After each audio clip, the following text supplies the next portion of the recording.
هغې هندۍ ټکنۍ ګټلې دي چې 40 کاله یې د خلکو تشنبونه او کوڅې پاکولې.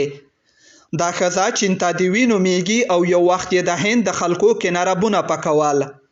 40 کاله یې په سر خاورې باد کړې، خو اوس یې خپل سیال ته په لوی توپیر په ټاکنو کې ماتې ورکړې ده.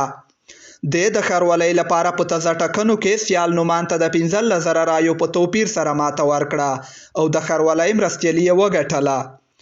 تر ډیره دغه څوکۍ د ټیټ ذات هندوانو لپاره ځانګړې ده او د دې بریا ځکه ارزښت لري چې د هند په ټولنه کې د ټیټ ذات خلک داسې پوړونو ته د رسیدو لپاره ډېرې سختۍ او زحمتونه ګالي. چینتا دیوي اوس 80 کلنه ده او په ماشومتوب کې یتیمه شوې ده. شاوخوا 20 کاله مخکې کونډه شوه او د خپلو اولادونو پالل ور په غاړه شول.